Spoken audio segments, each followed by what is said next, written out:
जैसा कि आप सब जानते ही हैं, आजकल कोरोना वायरस की महामारी से बहुत लोग परेशान हैं।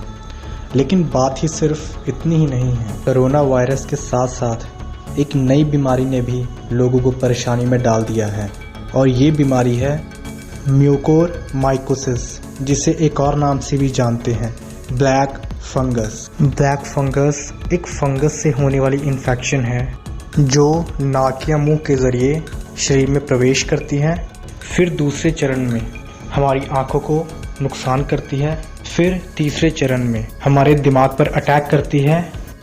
आइए अब जानते हैं कि कैसे पहचाने कि ब्लैक फंगस ने आप पर अटैक कर दिया है। अगर आपको सर दर्द हो रहा हो, चेहरा सुन्न पड़ रहा हो, या चेहरे का रंग बदल रहा हो, या पलकें सूज रही हों, या दांत हिलने लगें, तो ये ब्लैक फंगस के लक्षण हो सकते हैं। अगर ब्लैक फंगस आपके फेफड़ों पर अटैक करे तो क्या लक्षण हो सकते हैं, इनके बारे में भी जानते हैं। बुखार, सांस लेने में दिक्कत, खांसी, खंखार में खून आना, सीने में दर्द और धुंधला दिखाई देना, ये सब भी लक्षण हो सकते हैं। अब जानते हैं कि ब्लैक फंगस से सबसे ज़्यादा किन लोगों को मुश्किल हो सकती है और इससे बचने के लिए क्या क्या सावधानियां बरत सकते हैं। जो डायबिटीज़ के मरीज हैं, जिनका कैंसर का इलाज हो रहा है, जो ट्रांसप्लांट करवा रहे हैं, या जो स्टेरॉइड्स लेते हैं। चाहे स्टेरॉइड्स आप मर्जी से लेते हो, चाहे डॉक्टर की सलाह से, ये दोनों को परेशानी में डाल सकता है। और जिन लोगों को स्टेरॉइड्स के बारे में नहीं पता, उनके लिए मैं बताना चाहूँगा, स्टेरॉइड्स एक तरह की दवा होती है। इन सबको ब्लैक फंगस का सबसे ज़्यादा खतरा है।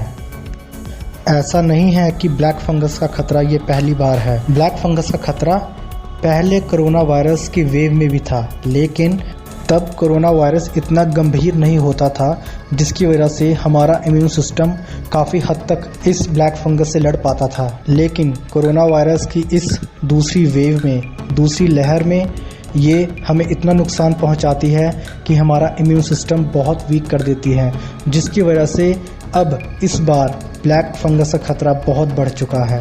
राहत की बात यह है कि ये एक व्यक्ति से दूसरे व्यक्ति तक नहीं फैलता, ये सिर्फ इम्यून सिस्टम कमज़ोर होने की वजह से फैलता है।